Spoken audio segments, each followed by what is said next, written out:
Everyone, welcome to my channel. ఎలా ఉన్నారండి అందరూ? నేనైతే చాలా బాగున్నాను.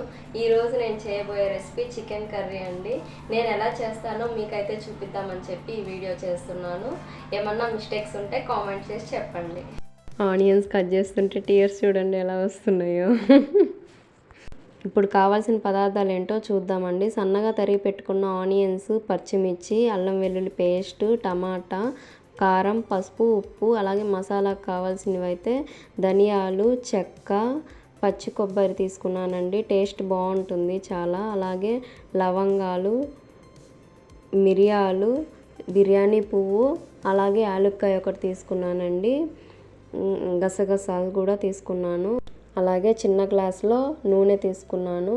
ఇప్పుడు చికెన్ 1 kg తీసుకున్నానండి. దాన్ని బాగా 2 to 3 times బాగా శుభ్రంగా కడుక్కొని తీసుకున్నానండి. ఇప్పుడు నేను ఎలా చేస్తానో చికెన్ని మీకు చూపిస్తానండి.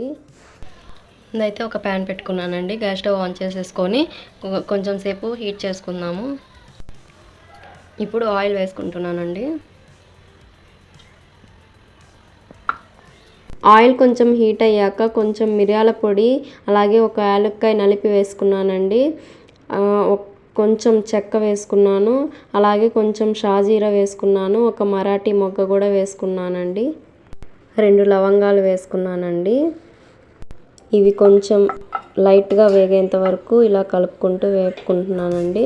తర్వాత ఇవి కొంచెం లైట్గా వేగిన తర్వాత ఇందులోకి ఆనియన్స్, పచ్చిమిర్చి యాడ్ చేసుకుంటున్నాను.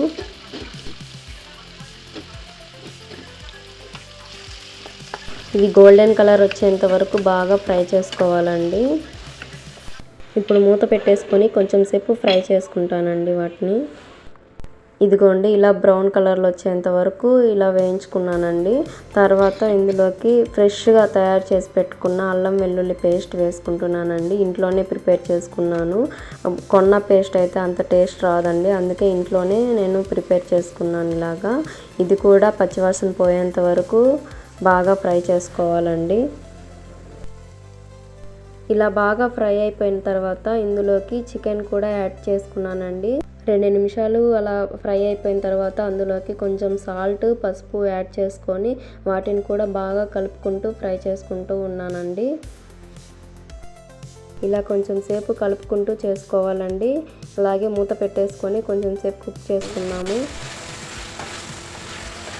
ఇది బాగా దగ్గర పడ్డాక ఆయిల్ అంతా బయటకు వచ్చేసిన తర్వాత ఇప్పుడు దీంట్లోకి టమాటా యాడ్ చేసుకుంటున్నాను. ఇది కూడా వేసుకొని బాగా కలుపుకుంటూ కుక్ చేసుకుంటున్నానండి.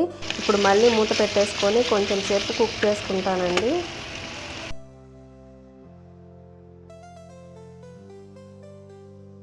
ఇప్పుడైతే అది అయ్యేలోపు నేనైతే మసాలా దినుసులు డ్రై రోస్ట్ చేసుకుంటున్నానండి. లైట్గా ఫ్రై చేసేసుకుంటున్నాను.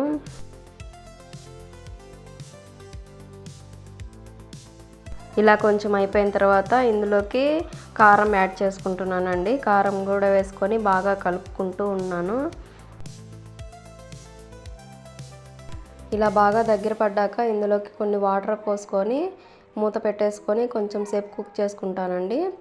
ఇప్పుడు మసాలా దినుసులు కొంచెం ఫ్రై అయ్యాక స్టవ్ ఆఫ్ చేసేసుకొని కొంచెం సేపు ఆరబెట్టేసుకున్నానండి. ఆరిపోయిన తర్వాత ఒక మిక్సీ జార్లోకి తీసుకొని మిక్సీ అయితే చేసుకున్నానండి. ఇలా పౌడర్ టైప్ చేసుకున్నాను. ఇప్పుడు అందులోకి ముందుగా తరిగి పెట్టుకున్న కొబ్బరి ముక్కలు వేసుకుంటున్నానండి. అవి అల్లం వెల్లుల్లి పేస్ట్ కూడా కొంచెం వేసుకుంటున్నాను. ఇవి కూడా మొత్తం బాగా మెత్తగా అయ్యేంత వరకు మిక్సీ పట్టుకుంటున్నానండి.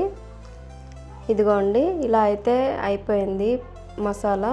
ఇప్పుడు చికెన్ అయితే చూసేద్దామండి. చూడండి బాగా దగ్గర పడిపోయింది. ఇప్పుడు ఇందులోకి మసాలా వేసుకుంటున్నానండి. వేసుకొని బాగా కలుపుకుంటున్నాను. ఇంకా ఫైనల్గా కొత్తిమీర చల్లేసుకొని చికెన్ అయితే కంప్లీట్ చేసేసుకున్నానండి. ఇప్పుడు స్టవ్ ఆఫ్ చేసేసుకొని మూత పెట్టేసుకొని పక్కన పెట్టేసుకున్నాను. ఇప్పుడు రైస్ కూడా చేసేసుకొని మొత్తం ప్లేట్లో వేసేసుకున్నాను. ఇప్పుడైతే టేస్ట్ చేస్తున్నానండి. చాలా బాగా కుదిరిందండి ఈసారి. నాకైతే చాలా బాగా నచ్చింది.